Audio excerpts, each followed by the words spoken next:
Good evening, everyone. Thank you for joining us.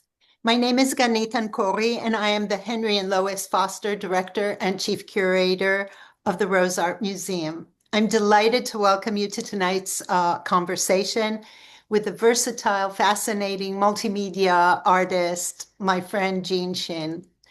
Welcome, Jean. I'm so happy you're here. Before we begin, allow me to introduce my wonderful colleague, Dr. Amy Kahng. Amy is the Florence Levy Kay Fellow in the art of Asia's diasporas and Asian American art here at Brandeis University. And as part of her 2-year appointment, she has been working as a curator at the Rose Art Museum, planning exciting exhibitions, so stay tuned. We are so lucky to have Amy as part of our team. Thank you, Amy, for joining us this evening. So, as I said, our guest of honor is Jean Shin. And born in Seoul, South Korea, Jean Shin is known for her sprawling, often public sculptures, transforming accumulations of discarded objects into powerful monuments that interrogate our complex relationships with material consumption, collective identities, and community engagement. A lot of times her art straddles art and activism with kind of blurring boundaries between them, I would say. Jean's work has been widely exhibited and collected in over 150 major museums and cultural institutions. I'll just name a few: solo exhibitions at the Museum of Modern Art in New York, the Philadelphia Museum of Art, the Smithsonian American Art Museum in DC, and the Asian Art Museum in San Francisco, where in 2020 she was the first Korean American woman to have a solo exhibition. And you might say about time, and I would say you are right. So Jean has received numerous awards, accolades. Her work has been highlighted in major publications, including the New York Times, Sculpture Magazine, many others. Her body of work includes several permanent public installations commissioned by major agencies, municipalities, and one of the most recent ones is the MTA's Second Avenue subway stop in New York City, which is very visible, I would say, and bringing art to our communities and to merging art and life. Jean is a tenured adjunct professor at Pratt Institute, holds an honorary doctorate from the New York Academy of Art.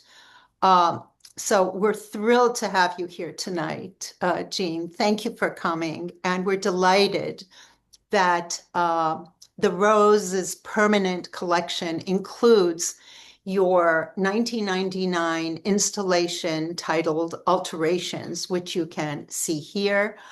I believe, Jean, this is your very first installation. And so made 27 years ago, which is hard to believe.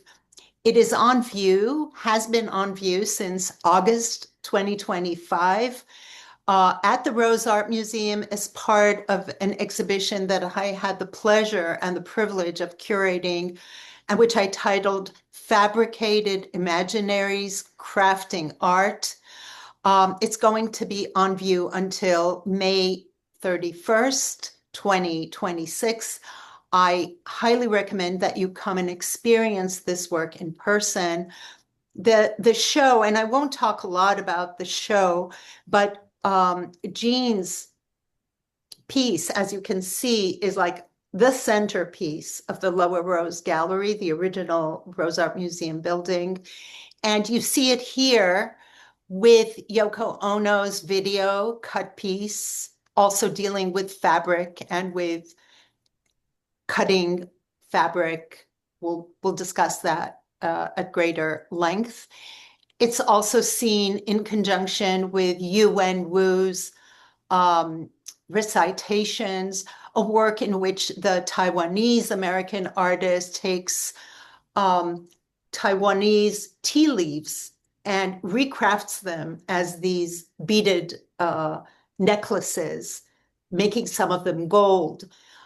This idea of taking unusual materials like these fabric cut cut pieces of pants or cuffs and making it, then fabricating it, recrafting it into a work of art, or taking tea leaves, or here we see other works. Of course, some of these works are reminiscent of Eva Hesse's work, which we also put alongside.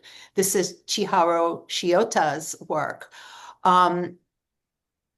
The works are in conversation with each other as they rethink what materials can make art, what art can be, and completely negate and challenge the hierarchies and boundaries between arts and crafts, women's making, Eurocentric art practices, and other forms of creative art.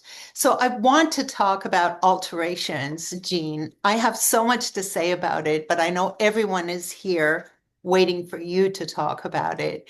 So this is the way you can see it as you come from the Feinberg Gallery down the steps to the lower rows. So you can have an aerial view of the entire um, um, installation, but you can also see it at ground level. So, Jean, I hand it to you to talk about what this is, how you made it. Thank you so much, Gannit. It has been a pleasure taking this journey with you, partly because I feel like we are literally going back in time to the beginning. Something clicked when I made this piece, something really dug in. I've been obviously influenced by Eva Hesse, Yoko Ono, all those people. And I didn't even have to say any of that because when I arrived, they were already in the gallery. And you would install this work in relationship to the people I have been, internalizing. And then when I made this piece, something really um, um, sung true to kind of the spirit of my thoughts and my relationships to the world. And so these are pant cuffs. And if I was standing in front of you, I often say like I'm sort of petite, as people might say in American standards. But I am my height, and oftentimes it's in relationship to buying fashion in America, where, I always have to deal with 2.5 inches off my pants. And with that comes fashion. Now people are rolling it up and they're sewing it together, but there was always this sense that we didn't fit. And that is a message that we've internalized, of course, as immigrants coming to this country.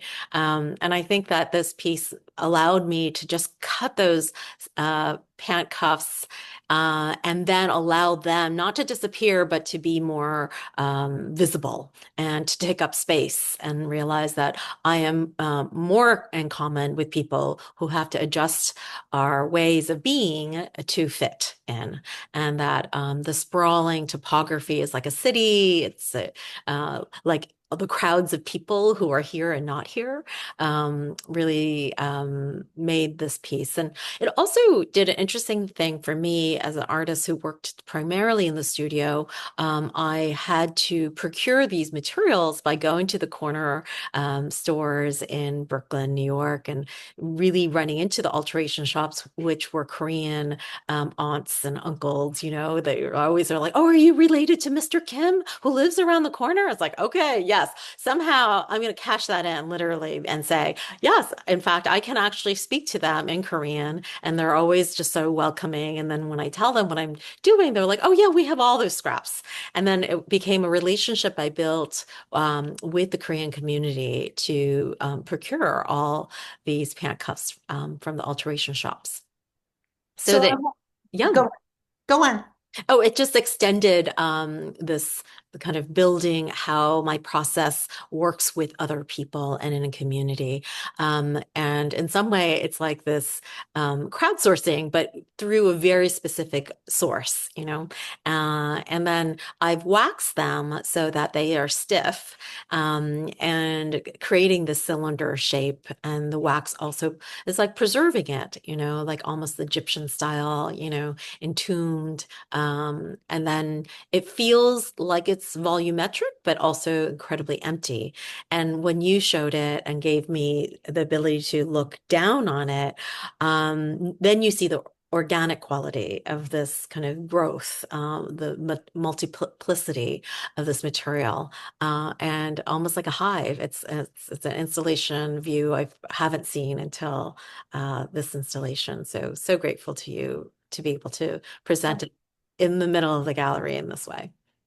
It's a labor of love. I wanted to say that when I titled the exhibition Fabricated Imaginaries, of course, this is made out of fabric, and this is your imagination taking detritus, really, something that usually is thrown away and pollutes our world, nothing like fashion pollution to ruin our planet.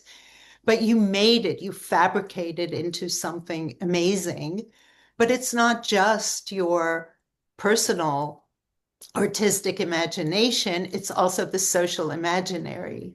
You added, I would say, not just Korean immigrants who don't belong and don't fit the norm through their pant legs, through their height, whatever it is that you don't belong, but other immigrants or other excluded groups.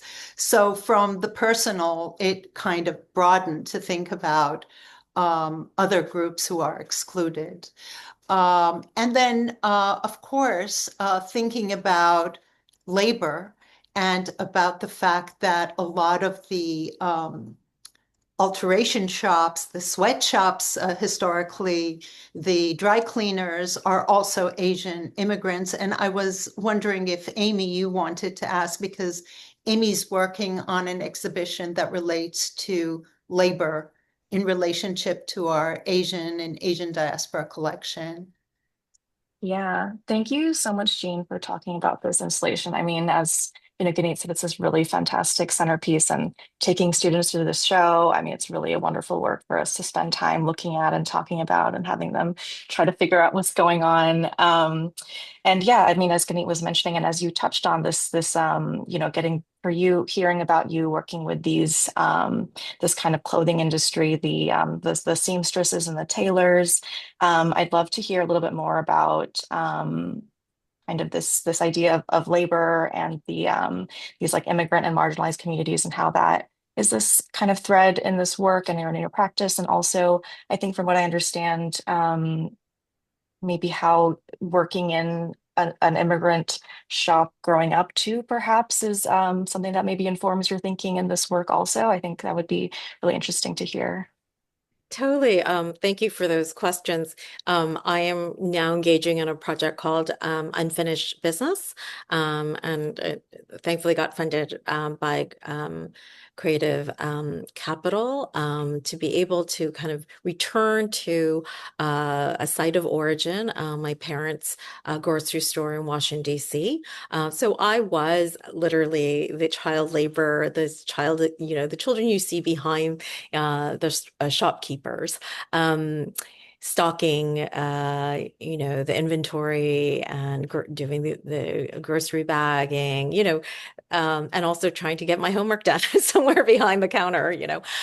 So I lived through that experience, both helping my parents run a store, but also witnessing their labor. And so that's what I meant by connecting with a community, that I understood how long those hours were, and that this transactional exchange that they were having. But at the end of the day, they were part of this community, and really trying to see the humanity and the shopkeepers' lives, as opposed to the one item that you might need and that they're going to mend it or fix it for you. And so that is really kind of the humbling part of when I decided something clicked in me, because I sensed this kind of collective belonging, and that we were the majority, not the minority, and that we were incredibly visible, that it was not just being acknowledged. You know, in the museum work, sorry to interrupt, but I'm thinking that representation matters. We say that all the time. And for the longest time, people come to museums and they don't see themselves represented because the art that is on view is art by other groups, the in groups, not marginalized groups, not immigrants, not women, not Asian diasporic peoples, etc. And I think that this work really gives visibility not only to your personal perspectives and experiences, which I find incredibly moving. And yeah, I would cry if I wasn't You on know, a it's webinar. it's the question of tactility. These materials are handled by, I always say like my aunties, who are often just removing something that is discarded, and yet that's the material they handle every day, and such precision, exactitude, and skill. And and to me, I feel like I'm honoring that and inheriting that in my studio practice, Mm. by the level of detail and the care that I give, and that these materials are resources for us, and that they're not really discarded or unwanted, if we can flip that mental space for ourselves. I Yeah, love no, that. I love. And I wanted to just tell the story of how we installed it. So we had pretty clear directions and photographs of how this should be installed. But I invited Jean to come, and she did come all the way from New York for a whole day. I thought everything was said. I just thought she would say, okay, this is good. But Jean sat right in the center of the installation and touched every single cuff with a loving hand. And now that you describe your aunties and this attitude of this labor of love, of this non-transactional but community engagement with this, I understand why that day was so special for us. I should have included a photograph of you sitting in the middle of this sea change. But Amy, go on. Did you want me to go on to the next? Oh, I was just going to say, no, I love that the idea of the tactility and touching all of the works in this. I mean, to me, it kind of also reminds me of what you're talking about with the shop space and this kind of seriality of touching all the works as a part of labor, and then kind of that resonating with like touching all the like shop objects and putting them on the shelves, the sort of like repetition of that too, and how they kind of have these resonances. So I love that. Yeah, it's embedded that the labor intensiveness is just what we do, right? I don't even talk Exactly. about it, because it's repeat, repeat, repeat. Do one action again and again and again. Yeah. Yeah.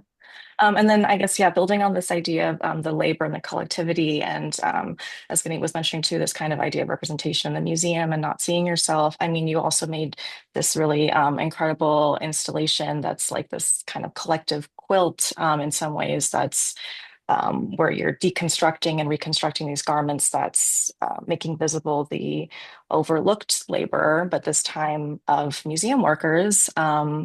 You have the uniforms of guards and staff attire that you put together, and this installation you've done over, I mean, I think almost like 2 decades now. So there's like I think at least three different installations, versions of this installation, and I'm wondering if you could talk a little bit about these works, if you could walk us through them, and maybe also share about how your thinking maybe has evolved around these works and how they've maybe evolved across institutions perhaps too. Yeah, but this one in specifically is called Dress Code, and the site is a federal building. So it was a GSA commission, a permanent work, and the two major users were people trying to get their citizenship and the U.S. Veterans. And I just really kind of caught myself thinking about these populations converging in the elevator in this lobby. And when I said, these handcuffs, like these invisible people, my people, like take up space, make them visible. I realized that the whole naturalization process, it's not you become a citizen and you let go of another citizen. You naturalize into a space, and then it becomes home, right? And we're realizing like how political that is, how deeply personal it is, and intergenerationally, what that means. And then there's the soldiers who wear this camouflage, and then they are shipped out into this foreign country for peacekeeping, or in today's time, war making. But the uniform was what struck me, that they're wearing this camouflage, and it's meant to hide their bodies within the environment, nature. And so different places that we have gone to war really map Americans' history and conflict. And so, that also struck me, that I was having interactions with veterans who went to Korea, and talked to me about Korea and serving in the military.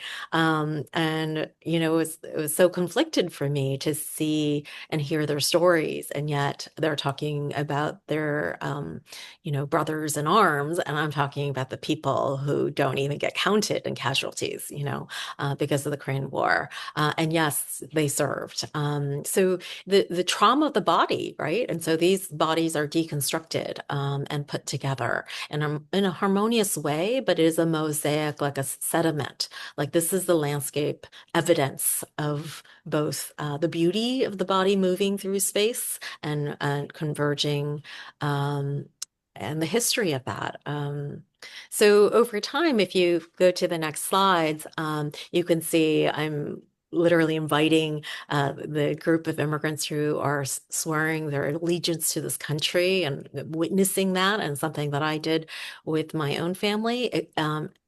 In fact, in Baltimore, the same building. So there's so many amazing histories that I love, that, I encounter in my own work. And imagining my own family going through this journey. And this gentleman literally gave me his shirt off his back. He goes, I get what you're asking me to do. And when I leave that door, my life is going to change and it's going to be so busy. So here it is. And so he gave me the shirt right there. But others, of course, if you keep going, you'll see that they have given me specific donations from their home country, that they wanted to, honor where they're from, their origin story, right next to military camouflage. And then if you keep going, I have other images that just show, like, I did this project at the Museum of Modern Art, and I was really thinking about a cultural worker. And as an artist, my day job was working at the museums. And so it was really thinking, like, wow, there's artists play so many different roles. And even if one day you get to serve, having an amazing show, it's really, there's this whole community, this whole workforce, literally, who are helping to support that exhibition. And I wanted to highlight that community.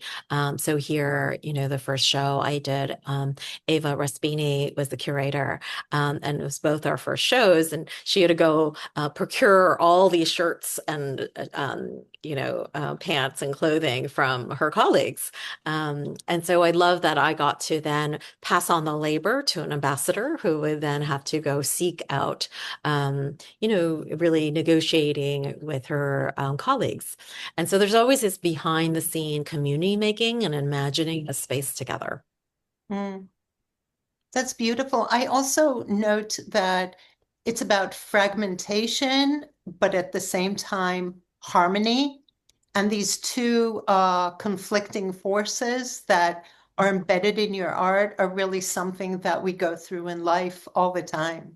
So it becomes kind of a metaphor for how some of us feel all the time. Well, and institutions, right? We know hierarchy. And places like the Museum of Modern Art and the Canon, there's a pecking order, and it reflects their salaries, it re reflects their title, entitlement, all of that is the divisions as well as, and yet they still work at the same place. Mhm. I love Right, yeah. also the way that it connects with the show because, like, the seamstress who makes such works, cutting up pieces of fragment to become a whole, you're taking that practice and making it a fine arts practice.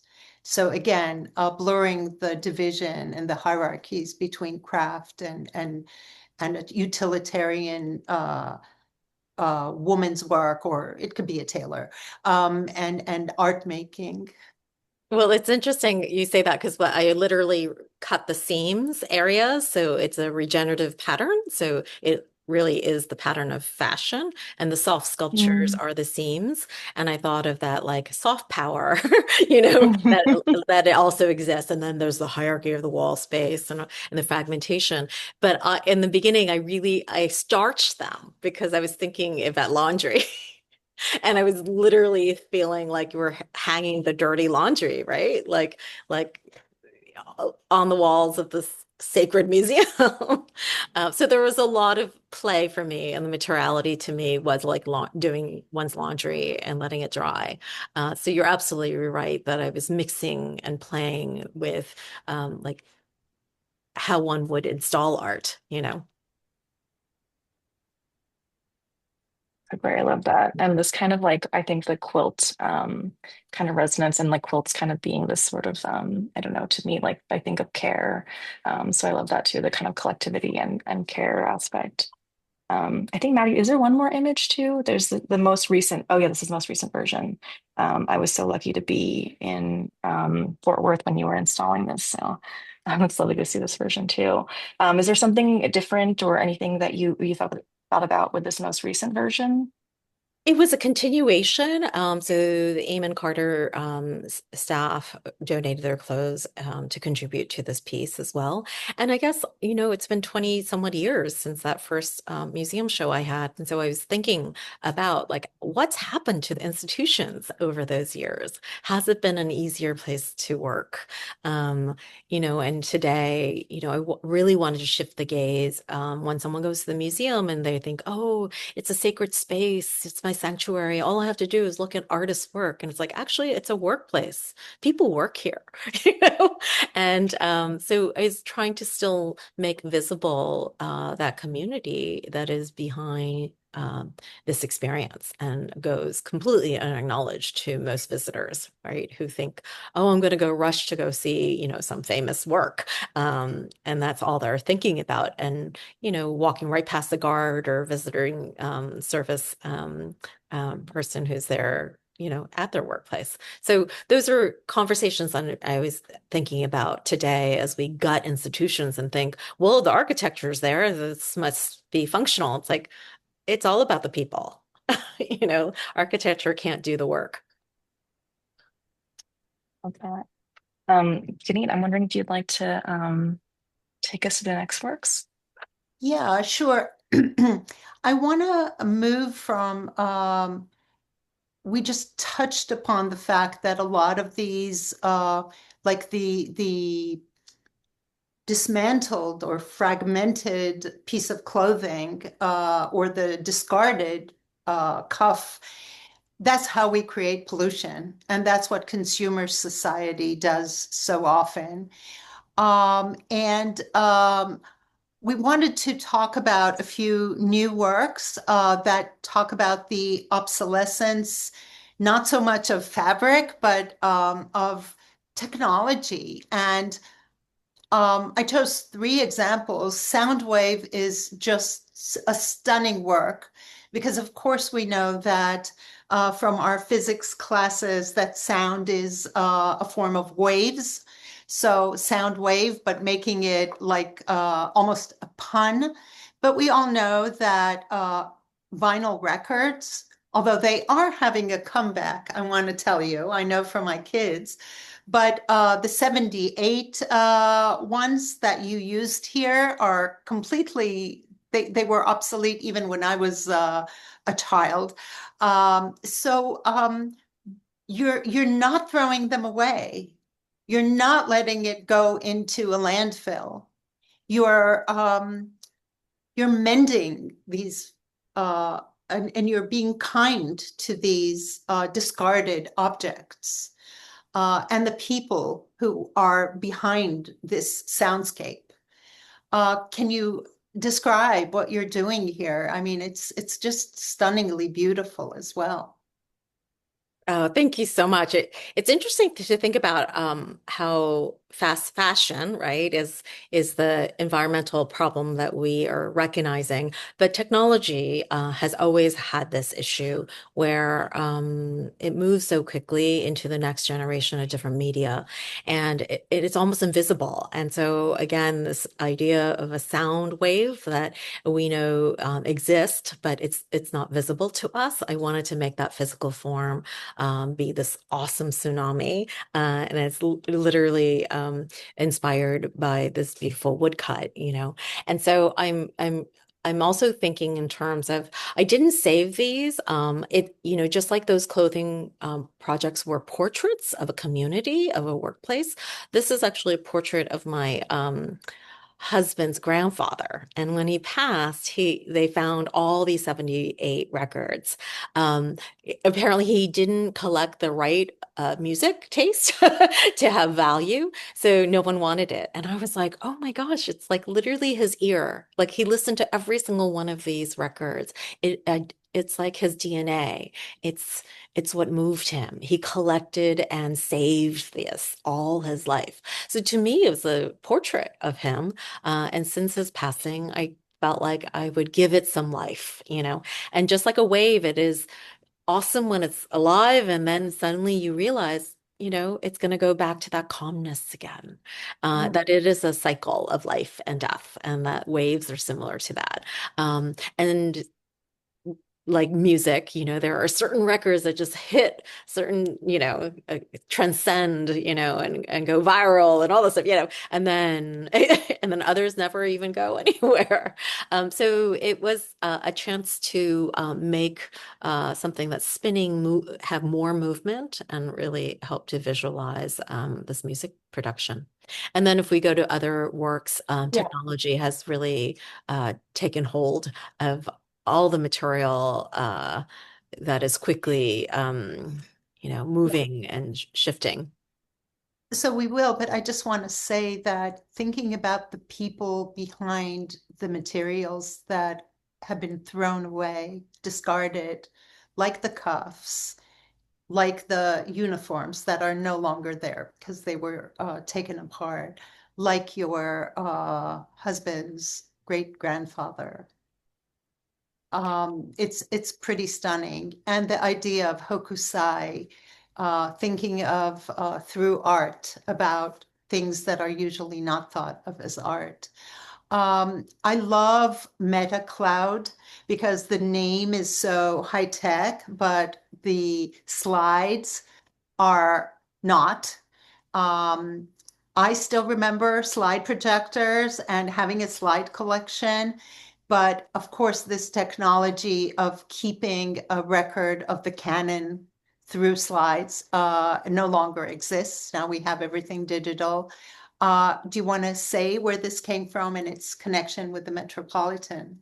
Yes, I mean, I couldn't believe it. The Metropolitan Museum decided that they were done with slides. Of course, that has happened a while ago. But their library, you know, is effectively closed, and they were ready to discard all their slides. And so it was offered to Materials for the Arts, like many of their leftover exhibition pedestals and frames.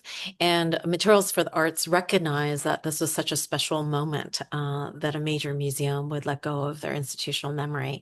And when I, among other artists, were invited to make art, I asked all the other artists to go through and pick what they needed. And then I would get the entire rest of the archive. For me, it was just like, what is this cloud that we're depending on for storing all this incredible history? And do we trust it in a way? And really not. The notion of like how are they even tagged to search or browse, and how so much of the discards is just that, like maybe there's a title of a show but they don't list every artist, so therefore even though you were in the show you can't be found, right? So, and there's always a hierarchy of time and energy spent to really catalog known things and not the unknown things. So I thought it was really looking at what gets lost in depending on this digitalization. And so what's wonderful is that you can see the dupes, like back in the day, even in slides, you had the master copy, the film, and then every single one was a dupe, and they kept them.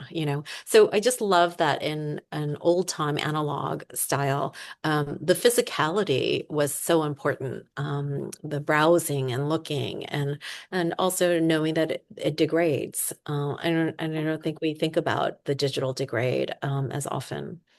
Right. I want to just say that you're thinking of culture and who keeps culture, if it's the records that are gone, if it's the slides. And then there's this incredible, the huddled masses, which I was so happy that I got to see in one of its versions, uh, where we have, it's not so much culture, it's technology. And if we look at this detail of all these flip phones, but I want to also make sure everyone sees this because we sat on these for many hours to have conversations. So why don't you describe what it is, and also like the wave of Hokusai, that this also relates to Asian culture? Yes. So this is an exhibition at the Asia Society, and of course, I'm in love with those scholars' rocks and how, as artists, one would retreat to the mountains and you would be immersed in nature, and how, to some degree, Silicon Valley, being so close to the San Francisco area. Had this optimism when they first were thinking about the World Wide Web and what technology could do for us. It was a real counterculture of like people have access, and we're all connected, and how that got very, very quickly co-opted into profits and corporations. So I was looking at just like that inspiration to be looking at these rocks that have been kind of fossilized now, because the technology moves so quickly. And we've had 20 years of phone use.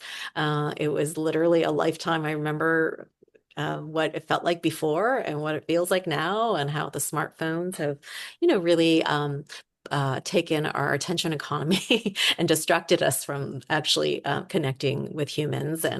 Um, um, and I think I wanted to really talk about the disposability that happens with these phones, and they end up being in the landscape. So I was imagining a dystopic landscape that we're looking at, all the extractive elements that go into making this technology, but then not being able to recycle them properly becomes the landscape. So these rocks are things that we're looking at. We're really not even looking at nature anymore. We're looking only at ourselves in the phones, or pictures of nature in our phones. And the e-bundles are a place where I thought we would sit and contemplate. Where we are in our relationship with technology. This opened at the time when the pandemic happened. So here we are on Zoom, a reality that we didn't know could take over the world in the way it has. So I was really questioning our physicality to nature, ourselves, in physical space. But it has been a real marker of, 2020 and what we've gone through technology during that time. Right. So I'm going to move to three examples of plastic waste, which is something that a lot of people know about. So technological waste and the obsolescence of how fast it goes. but plastic seems to be going nowhere and staying with us. So there are several examples how you take something that is so dangerous and so bad for the environment and make it really beautiful and rethink its relationship with nature. Um, so these are the Mountain Dew beautiful green plastic bottles. This is a detail. And this is how you activate a community. You actually make a community and you make it political activist elements. I think these were public schools pupils, right? From Iowa, no? Was this in Yes, Iowa? yes. Corn, And corn in Iowa. corn in Iowa. And this is Davenport Museum, the FID Museum in Davenport, Iowa, and it's called maize, or which is the word for corn, right? Yes. So why don't you tell us about this work? Why don't I show the other iterations? This is the floating maze, which is like incredibly beautiful. And this is the invasives in Riverside Park. But this is all the same material, different iterations. And please tell me when to go back and forth and talk Sure, about. we can start here. I mean, I was thinking about the corn production that happens in Iowa, and they produce so much corn in a monoculture with pesticides and fertilizers. And we're not eating this corn. It's not corn that we eat with our mouth. It's literally processed, and we consume this corn through processed foods. So it's high fructose corn syrup that we are digesting in our bodies at levels that we should not have. It's overproduced, subsidized by the government, and changing our landscape. So it's changing our landscape, it's changing our bodies. And so literally, it's a corn product, but it doesn't feel like farming or it doesn't feel like nature in any way. It feels more like a machine, a factory-made product. And I was then thinking like, oh, like the beverage, like a Mountain Dew promises it to be so like nature, like you're drinking something so refreshing and so natural and so green. It must be healthy. And yet it's also a very toxic drink that is high caffeine and driving, teeth rot to diabetes and obesity and, so addictive. So this is a chain of problems that we inherit. And also the recycling part of it is the beverage industry puts it on the consumer to recycle as opposed to doing that job for us and doing it in a way that's sustainable. So we're sort of stuck in this maze, and I thought of it as a labyrinth. Like we're just we want to find a solution, but the convenience of it, the overproduction of it, the level of corporate wealth that is in most supermarkets, it's impossible to find a way out of it. So I thought it would be interesting to have people come through this maze and trying to navigate the space metaphorically, but also literally in their lives. And the children, of course, consume this material. It's local children in the public school system. And they're building things like Legos, and it wasn't like they're going to make some art inspired by Shin. It was like, no, let's again utilize the labor force to learn firsthand, why we have so much Mountain Dew in this community and what does that mean to us. So it was a really touching, uh, kind of catalyst to the community. And then you brought it to New York I and brought it to New made it York. Yes, the beautiful. same piece, but we couldn't use the ground. It was at the Winter Garden, and when I went to visit the Winter Garden, I was like, "Why do we have palm trees in New York?" And so that struck me as being such an oddity that in retail you can imagine and want anything, and it was possible. So the consumerism of all of this. Um, really struck me, and that I was proposing to put maize, a floating maize, it's like almost like a mirage in a desert. But it felt sort of absurd, but in fact, it's the historical root of this land, indigenous people growing maize. So it actually should be what we should be looking at every day, not this winter garden with palm trees. And so I just thought we've gone so far away from communing with real things in nature for artificial things and replace them with what feels greener than green. Exactly, greener than green. And invasives is just remarkable because it speaks to the rift between plastic and nature, and how invasive this species or our own making of plastic it has become. You think about the oceans, think about the landfills, you think about all of it. And I just want to show this detail. Greener than green, exactly. Yeah, people thought I was planting something when I was installing. And so there's, of course, dealing with horticulture and trying to make sure the invasive species don't take over and that we really want to have uh, natural native habitats. However, what we're ignoring is the plastic pollution that is really the invasive that will Right. last, so long in both our soil and our water and our bodies, and is taking over, So it is not natural in any sense of the word. So Right. it is petroleum based, and so the fight for oil, the fight for convenience, and our right to shop is really what's driving this problem. Right.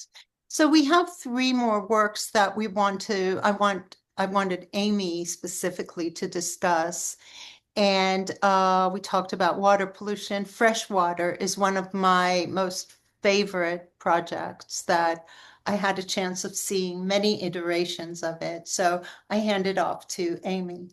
Yeah, no, I'd love to, I guess, continue on this thread or stream, I guess, of environmental stewardship and thinking about this idea of like confronting pollution and accumulation. I mean, I agree with you, Gannit. I think this work is just so brilliant. I guess if we could turn to see the actual work, it's so ambitious and like technically complex. There's so many layers to it. So many ways you could describe it. A working fountain, a means of holding living organisms. It's a way you could think about passage of time. It also has these references to industrial histories. Jean, I'd love to, I guess, hear you walk us through this work and maybe talk about some of these specific histories and the geographical context, and especially, the Delaware River, and maybe also some of these material choices you made in relation to these ideas around conservation. Yes, thank you. The Delaware River is stewarded by the Philadelphia Water Department, and the scientists that I've been collaborating with for this project, they had landed on freshwater mussels as their unsung hero to try to make the water more habitable and to clean and become healthy water for all species. So I wanted to highlight this again, it's like this invisible work that happens through this one species that is native and also endangered. So they have like only like now it's like 12 species left, and they've successfully bred two of them. And so I was able to borrow them to show how they filter water. And so I wanted these glass blown ecosystems to be a water fountain, so we're literally pumping the Delaware River over this pier and having it trickle down. And my lab bred mussels that were borrowed from the scientists were in those beautiful vessels surrounded by sand. And they were getting the nutrients from the water, but also filtering it. And so this kind of notion of the public fountain, and how we all think of that as being the commons, the place to gather, and yet water health is something that we don't think about. I mean, we're surrounded by water and we think it looks beautiful, but in fact, it's completely toxic and not healthy enough to drink, and our fish are suffering. So it's this beautiful synergy between some of the histories. We thought that pearl buttons were so beautiful that, again, high fashion, like everyone, there was a button craze, and so people depleted entire species to get shell buttons, and of course that got changed by plastics. Plastic buttons came and no one needed them anymore. And I found a whole surplus, a sacred warehouse full of like dead stock, literally, of mother of pearl buttons that they were going to discard. And they asked me, like, oh, I thought you could take all of them, and I really thought I might be able to find one or two archive pieces, but didn't want to buy them. In fact, they were just going to throw them out into the landfill. So I wanted this echoing of this, scientists, endangered species that is hopeful, up in the air, drinking the water, filtering the water among this basin, which our riverbeds would be filled with these ancient ancestors. And, they would be living 100 years plus, filtering so much water for us. So it's kind of both reckoning with, what have we done, because we wanted a fancy button, to the consequences, decades later in our water health. Right. I love this theme of the like non-visible labor that comes through your work so much. And yeah, I guess moving into your most recent work, we have here some of these context pictures for I guess the context behind some of your most recent work. Here, this is an image that feels really familiar to me. We have a Korean gravesite, which I visited many of these growing up when I'm in Korea. You usually go and you visit, you trim all the weeds, you kind of convene, you bow, you have food with them, and then we have here the ancient Korean like burial sites that are more of kind of the tourist sites, the tombs of the more royal people. So I'm wondering if you could speak about these different cultural contexts that I believe are informing your work, your newest work offering that will be unveiling at Greenwood Cemetery this weekend. And yeah, how those cultural contexts inform this, and if you could tell us more about what will be coming up this weekend too, that would be wonderful. Yeah, I think to link it back to the freshwater project, I mean, it's about biodiversity loss and how these species are dying, right? And there we have experienced every minute another species that is quietly dying somewhere. And I had this opportunity to be able to talk about a project in Greenwood Cemetery where death is their purpose, to mourn, to memorialize. And I wanted to kind of move the conversation between humans to everything else, and that we are actually part of nature.